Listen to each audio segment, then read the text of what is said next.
Waiter, waiter. Yes ma'am. কি হলো? কখন খাবারটা অর্ডার দিয়েছি, এখন পর্যন্ত কেন নিয়ে আসলেন না? ম্যাডাম আসলে তো আমি একটা ভিআইপি টেবিলে সার্ভ করতেছিলাম, তাই একটু লেট হয়ে গেছে। এই ভিআইপি মানে? তুই জানিস আমি কে? আর আমি তোকে টাকা প্রয়োজন লাগলে টাকা দেব, তুই আমাদেরকে কেন ওয়েট করাচ্ছিস? ম্যাডাম আমার তো কিছু করার নেই, ওই টেবিলটা তো আগে বুক করা হয়েছে।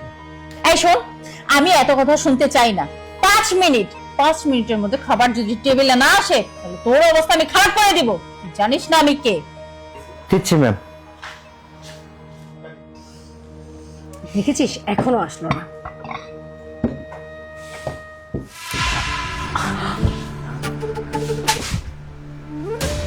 Sorry ma'am.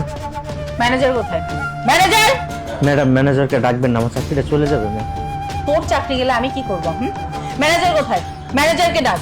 Manager, manager, manager, manager! কি ব্যাপার, এত বড় একটা রেস্টুরেন্টে কেউ নেই? কি ব্যাপার, কি হয়েছে? আচ্ছা ঠিক আছে, আমি দেখছি, তুমি যাও। কি হয়েছে? তুই তুই এই রেস্টুরেন্টে কি করছিস? আমাদের পিছন পিছন রেস্টুরেন্টে চলে এসেছিস? আমি এই রেস্টুরেন্টের ম্যানেজার, আমাকে বলুন, আমি আপনাকে সলিউশন দিচ্ছি, কোনো অসুবিধা নেই। কি?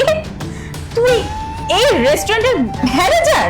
এই, আমাদের দেখে কি বোকা মনে হয় নাকি পাগল মনে হয় যে তুই একটা কথা বলবি আর সেটা আমরা বিশ্বাস করব? আরে দোস্ত, হয়তোবা কারো হাত পায়ে ধরে, ঠিক আছে, অল্প পড়াশোনা করছে তো হাত পা ধরে এখানে ম্যানেজারের চাকরি নিয়েছে। এই, তোর সাথে আমি কোনো কথা বলতে চাই না। ওনার কোথায়? ওনারকে ডাক। দেখুন ম্যাডাম, এই রেস্টুরেন্টের ম্যানেজার আমি, অনার আমি, সবকিছু আমি পালন করি। এখন কি হয়েছে, কি বলবেন বলেন। পুরো মাথাটাই না নষ্ট হয়ে গেছে। এই যে কিছুক্ষণ আগে বললো যে আমি এই রেস্টুরেন্টের ম্যানেজার, আর এখন বলছে যে আমি এই পুরো রেস্টুরেন্টের ওনার। কি ভাবছিস আমরা পাগল? তুই আমাদেরকে যা বোঝাবি, যা বলবি আমরা তাই বিশ্বাস করব? দেখুন, আপনারা রেস্টুরেন্টে যতক্ষণ আছে ততক্ষণ আমার কাস্টমার, আমার মেহমান।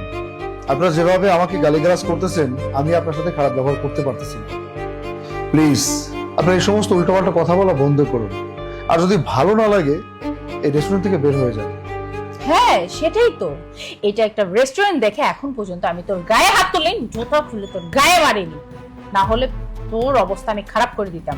আচ্ছা ভাইকে ফোন দে তো, ও যদি এই রেস্টুরেন্টের ম্যানেজার হয়ে থাকে তাহলে ভাইকে বলে ওর চাকরিটাকে আমি আউট করে দিব, আর যদি এই রেস্টুরেন্টের ওনার হয়ে থাকে তাহলে এই রেস্টুরেন্টটাই এখান থেকে আমি উঠিয়ে দিব। ফোন দে ভাইকে। আচ্ছা ঠিক আছে, আপনি আপনার ভাইকে ফোন করেন, এখানে আসতে বলুন, আমিও দেখতে চাই আপনার ভাই কি করতে পারে আমাকে এবং আমার এই রেস্টুরেন্টকে। ভাইয়া, আপনি যত তাড়াতাড়ি সম্ভব গ্রিন হ্যাভেন রেস্টুরেন্টে চলে আসুন এক্ষুনি। সেটা আপনি পরে বলবো, আপনি আগে আসুন।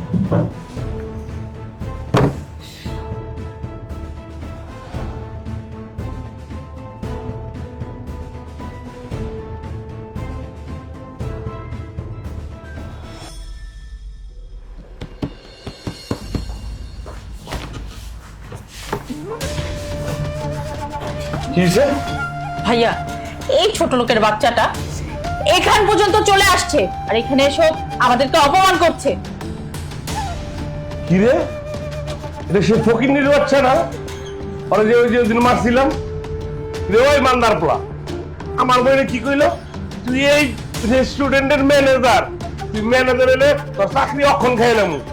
আর যদি কি কইছো সোহানার, সোহানার এলে এই কোম্পানি আর এই রেস্টুরেন্ট জম্মের তালা মারুম। তুই আমার চিনস না? তোর মাইরে হয় নাই, তোর মাইরে আবার টানতেছে। আমার পোলাবেন দিকে হোসেন, শরীফুল।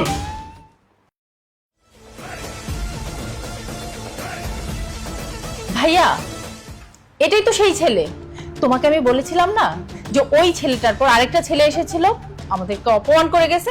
এই ছেলেটা, এই ছোট লোকের বাচ্চাটা। মুন্না স্যার, আপনি এখানে? হ্যাঁ আমি এখানে। কি আপনি আপনার ভাইকে ফোন করছেন? আপনার ভাই আসার পর আমার অনেক কিছু করে ফেলবে। আপনার ভাই আসার পর তো চুপচাপ বসে আছে, কি কিছু করবেন না? কি হলো ভাইয়া, তোমার সামনে কতগুলো কথা বলছে, তুমি এইভাবে দাঁড়িয়ে আছো কেন? চুপচাপ কেন? ভাই কিছু বলছো না কেন? আসলে মনে স্যার ছোট মানুষ তো কিছু বুঝতে পারেনি। আসলে আমার ফোন দিছিল, আমি ওদেরকে নিতে আসছি। স্যার আপনি কিছু মনে করেন না স্যার। লিসেন, আপনার ভাই কি বলবে আমি বলছি। আমার কোম্পানি থেকে টাকা নিয়ে আপনার ভাই বিজনেস করে, লোনের টাকা খাটায়, সুদের টাকা খাটায়, প্লাস রাজনীতি করে, নির্বাচনী প্রচারণা করে, আর সেই টাকার ফুটানি দেখে আপনার রাস্তাঘাটে যা ইচ্ছা তাই করে বেড়ায়। তখন আমার বন্ধুকে হাত তুলেছিল, মনে আছে? এরপর আপনাদের ভাগ্য ভালো যে বাবা মা আমাদেরকে সঠিক শিক্ষা দিয়েছিল, বিধে আপনাদেরকে আমি কিছু বলিনি। আমি চাইলে আপনার ভাইকেও পিছিয়ে মেরে ফেলতে পারতাম, আর আপনার তো মেয়ে মানুষ। যাক, এইসব কথা বলে লাভ নেই। তবে খুব আফসোস লাগতেছে, আজকে এতদিন হয়ে গেছে, এতদিন পরও এসে আপনাদের সেম রূপটা দেখা লাগে। আরে আমার বন্ধু কি বলেছে, সত্যি কথা বলেছে। এই রেস্টুরেন্টটা ওর, এই রেস্টুরেন্টের মালিক। ও আর এখন সেই ফলের দোকানদার নেই, শহরের কোটিপতি একজন বিজনেসম্যান। শুধু একটা রেস্টুরেন্ট না, এরকম 5-5টা রেস্টুরেন্ট আমার বন্ধুরা আছে। তো কি যেন বলতেছিলেন সুলতান সাহেব, কাকে লাশ বানাবেন নাকি কাকে ডাকতেছিলেন? আসতে বলুন। স্যার কিছু মনে করেন না, আসলে এই সামান্য ব্যাপার নিয়ে আমাদের ব্যবসায়িক সম্পর্কটা নষ্ট না করলে হয় না। স্যার আপনি আমার ক্ষমা করে দিন স্যার, প্লিজ। লিসেন, আমার কাছে মাপ চাওয়ার কিছু নেই। বেটার হবে আপনি যার সাথে অন্যায় করছেন, যার সাথে অবিচার করছেন, তার কাছে মাপ চান। আই মিন আমার বন্ধুর কাছে মাপ চান। যদি আমার বন্ধু আপনাকে মাফ করে দেয়, তাহলে ভাববেন যে আপনার সাথে সবকিছু আমার ঠিকঠাক থাকে। কিন্তু স্যার আপনি আমাকে ক্ষমা করে দিন স্যার। আপনি যদি ক্ষমা না করেন, মুন্না স্যারও ক্ষমা করুন স্যার, প্লিজ একটু একটু দয়া করুন স্যার। আমি আপনার চেহারা এই রেস্টুরেন্টে দেখতে চাচ্ছি না। এখন এই মুহূর্তে রেস্টুরেন্ট থেকে বের হয়ে যাবে। শুনুন, আমি মাস্টার্স কমপ্লিট করা একটা ছেলে, টাকা পয়সা ছিল না, গরিব ঘরের সন্তান বলে আমি একটা ফলের ব্যবসা দিয়েছিলাম। আপনারা আমার বন্ধুর কাছ থেকে টাকা পয়সা নিয়ে এলাকায় নেতাগিরি করছেন, মাস্তানি করছেন। ঠিক আছে, আপনার সাথে এখন আর কোনো কিছু বলতে চাই না। আর আপনাকে একটা কথা বলি, অহংকার পতনের মূল। টাকা পয়সা আপনার আছে বলে গরিব মানুষকে সম্মান করবেন না। আজকে আপনার টাকা আছে, কালকে নাও থাকতে পারে। ঠিক আছে, যান, out. I say get out. সাহেব আসলে সরি।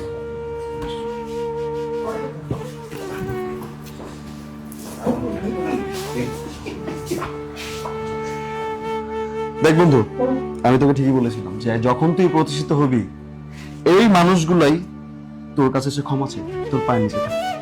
আর আমার কথা বিশ্বাস হয়েছে তো? মন দিয়ে কাজ কর।